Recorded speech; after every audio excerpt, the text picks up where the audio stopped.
Going on, guys? Got a little bit of what I'm probably going to be calling bonus content for you guys. I know the channel's called Riley Knife and Tool, but as I mentioned in a relatively recent shop update, I've recently started jumping kind of headfirst back into a former hobby slash passion of mine, which ultimately is going to hopefully lead me to building and designing some guitar pedals and effect circuits, audio circuits, that sort of thing.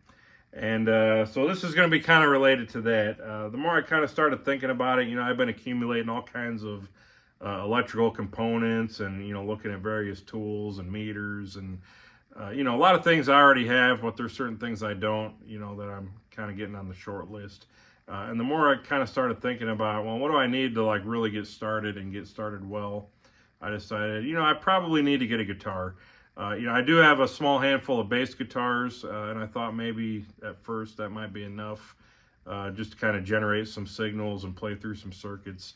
But then I started thinking about it. I'm like, you know what? I probably need something with a little bit more, tonal variety or something with a little bit higher register. Especially if I'm going to be making more guitar-based circuits. You probably need a guitar, right? So stop by the local guitar center tonight, and I've kind of had my eye on one of these for a little while now, just thinking like, what's a good entry level, something that's not going to break the bank, but still be a decent enough guitar to do what I want it to do. And ultimately decided, well, let me try this Squier Telecaster. And for those that don't know, Squier is kind of a budget brand made and or authorized by Fender Guitars, which that's a name that kind of speaks for itself. But, a lot of these bigger companies, they do make kind of cheaper versions of some of their more well-known models.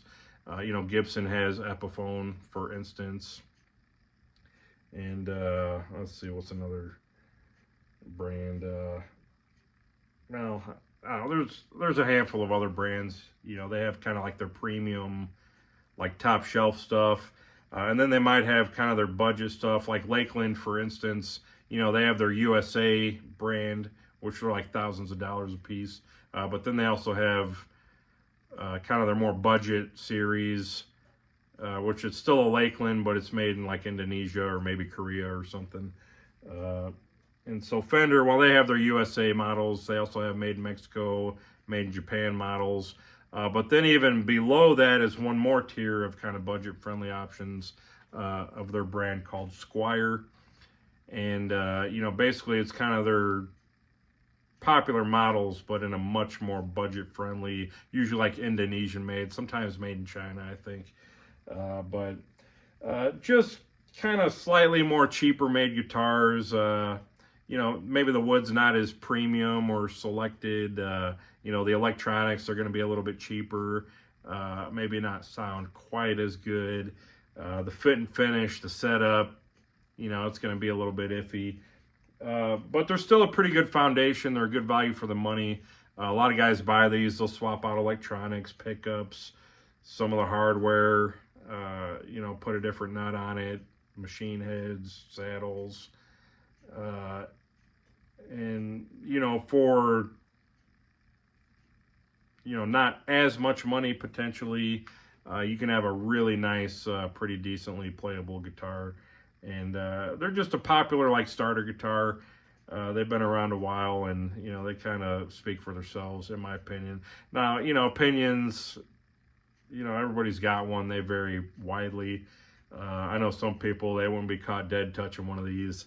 They think they're a big waste of time and money and everything else. Whereas other people, they give them a little bit more of a chance, and I'm kind of more in that realm. Though I do agree there is room for improvement. There are some things you're going to want to do, if you're going to try to do yourself some favors on one of these. And that's kind of what I wanted to fire up the camera and talk about a little bit. You guys might notice this thing's kind of already in some pieces here. And that's not by its own design. I did that on purpose because it's a little bit easier to do what I wanted to do the way I felt was a little more efficient to do it.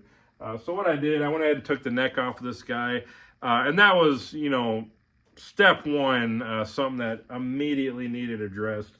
These are they're manufactured in Indonesia, cleared towards the other side of the world. They've been shipped ultimately to where I live. This one ended up in Northwest Indiana in the middle of a pretty dry winter. So needless to say, there was some shrinkage of the wood, some dehumidification, and as a result, you had some pretty sharp fret ends kind of hanging out here and making this not too comfortable to slide up and down the neck. I mean, it was starting to shred my fingers, which is not very comfortable. And in fact, even the E string, you know, the high E, was starting to get caught on the end. You know, if I picked it up and it bent around the side of the fretboard a little bit by accident, it would get caught on the frets. I mean, they were sticking out noticeably. You could feel them. They were sharp, not comfortable at all. So what I did, I took the neck off just for ease of access to everything. Now, one thing to keep in mind if you guys do want to do this, there probably is going to be some shims, or are going to be some shims on the bottom. It's like a taped shim. I'll show you guys this one. There's also one here. And that sets the angle of the neck so that your action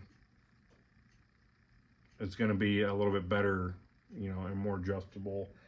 And that's just the nature of a cheap guitar. You know, a more well-built, premium-made guitar, I mean, that neck and pocket, it's going to fit in there perfectly, or they're going to adjust and plane down the back of that neck or that route out that pocket.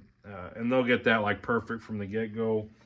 This is a much cheaper, faster, more efficient way of doing that.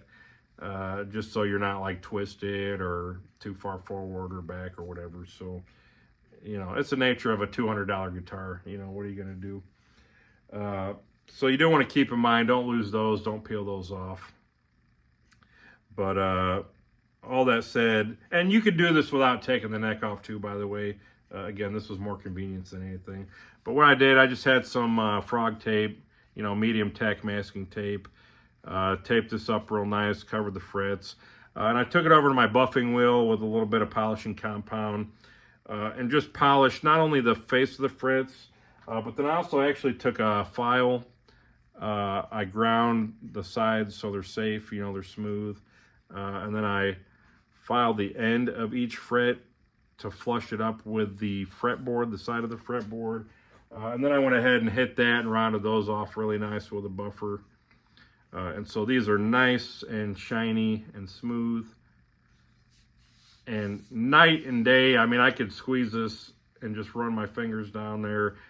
And granted, the tape's still on there, but even taking the tape off, I mean, this isn't going to cut me anymore. It's going to be much more, like, infinitely more comfortable to play. So what I'm actually going to do now, I'm just going to take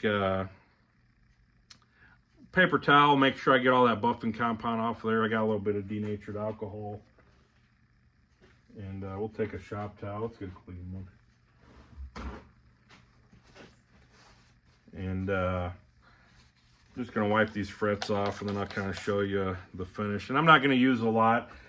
This does have a maple fretboard, just as a general PSA. You know, a lot of guys don't know or realize this. Maple fretboards are pretty well maintenance free. Certain rosewoods, ebonies, other exotic, like darker hardwood fretboards, more oily woods, you do sometimes need to kind of re-oil and condition those. Mineral oil's not a bad option for those. Some people, they recommend like furniture polish or like a lemon pledge or lemon oil. There's kind of a debate on whether or not that kind of dries the wood out more than it helps it. I don't know where quite I stand on that. I've used it, it's fine. It's great for cleaning, like getting the gunk out of the pores and the grains of the wood. Maple fretboard, though, you really don't want to put any chemicals on it. You definitely don't want to oil it. If you need to clean it, usually just a dry cloth, maybe a little bit of water to get like the real stubborn stuff off. Or if you're careful, like a little bit of denatured alcohol. And I've still got the tape on there too, but this is just getting that buffing compound off there. You can see a little bit of dirt and that compound coming off. And I'm going to see how much, if anything, kind of stay in the wood, and then maybe we'll give it a little extra special attention. But yeah, these guitars, you definitely want to do a fret job on them, fret dressing. Now, I'm not going to go like super nuts and like start fret leveling and, you know, spending like hundreds of dollars on luthier tools. That kind of defeats, you know, the point of, you know, saving money on this guitar, right? But this is something relatively low cost, if not really free, because I already have the tools and the equipment that I can do for this guitar that'll make it play as comfortably as a much, much more expensive guitar.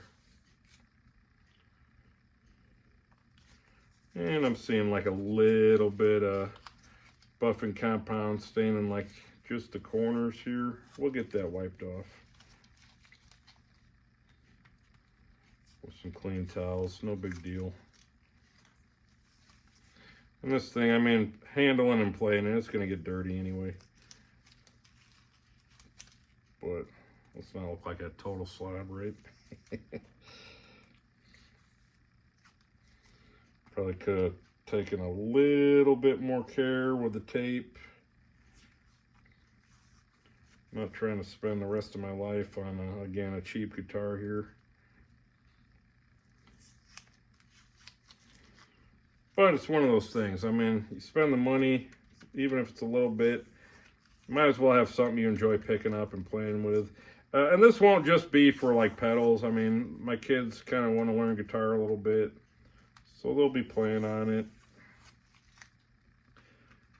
You know, I'd like to become a little bit better at just chording around a little bit and, you know, maybe learn some songs here or there. So I'll play around on it a little bit.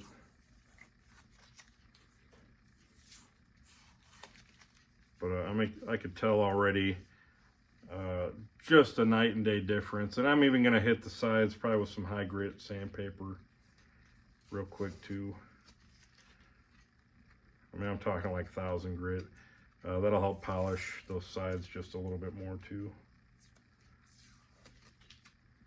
Just got to be careful because you can potentially start staining, you know, the wood with the metal shavings or the metal dust that you're creating. But yeah, night and day. I mean, yeah, you could still feel a little bit of the fret ends.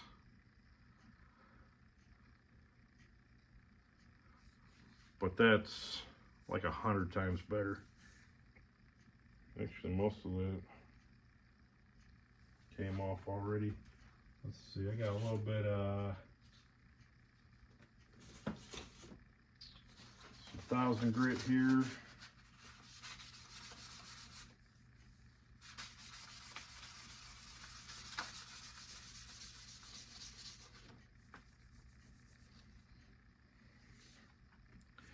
Probably need to clean my hands just a little bit better. I got a tub of towels too I might clean my hands with.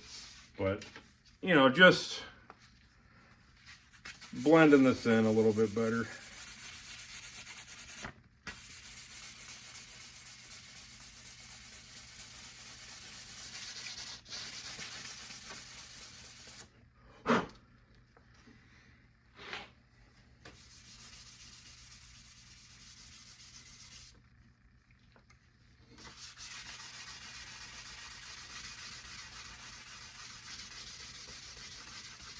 This will just smooth that neck up even more.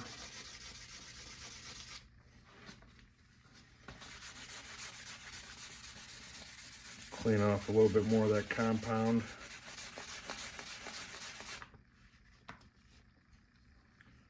Hit it with some compressed air and a rag and we'll be good. Yeah, even that 1000 grit already, like just some little slightly sharp spots really helped that. So I'll do that even just a little bit more.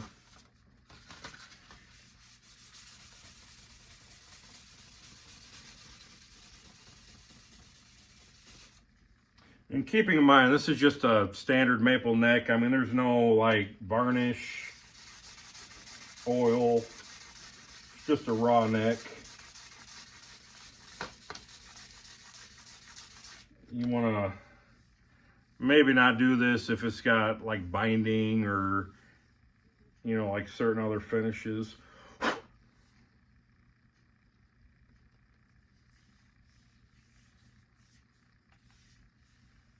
But yeah, this ain't gonna hurt this neck at all.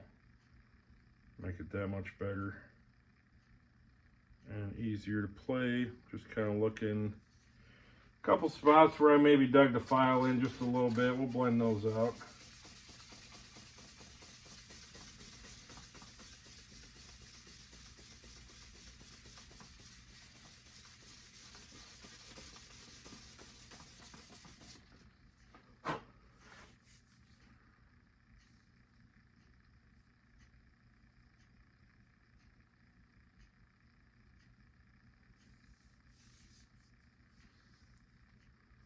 And we'll wipe it off with our towel, blow it off, blow the dust out of the pores. And this will be a pretty nice little neck when it's all done. So, well, we're about 16 minutes in. Didn't think I quite talked that long or go that long, but you guys kind of get the idea. I encourage you guys, you know, if you don't have, you know, if you're just getting started or maybe don't have all the money to go buy that custom shop, you know, Fender or the deluxe version, you know, that's probably just a little nicer fit and finish, you know, all things considered.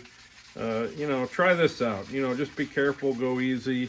If you want to spend the money on a fret dressing file, you know, it might be a little more precise.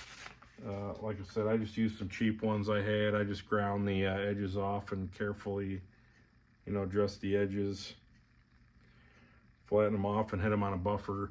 You can use a Dremel, you can use a rag with some polishing paste, fine grit sandpaper. I mean, 1,000, it'll still take dust off.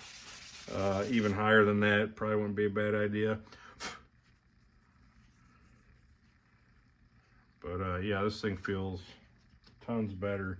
So that's going to be it for this video. What I'm probably going to do for the next one, I don't think I'm going to show the whole process, but I'm going to put a decent set of strings, you know, put this back together, get a decent set of strings on it. I'm going to check intonation, going to probably adjust the action down a little bit. I mean, they got these saddles cranked like all the way up, so we'll give it a little bit better action. See if the truss rod needs adjusted. It actually looked pretty good before, just about where I liked it with the strings on. So I'm probably not gonna have to mess with it too much. But yeah, that's kind of the latest little part of the journey, you know, just getting set up to make those pedals and those circuits, and maybe learn a little bit of an instrument at the same time. So that's it, guys. We'll see you on the next one.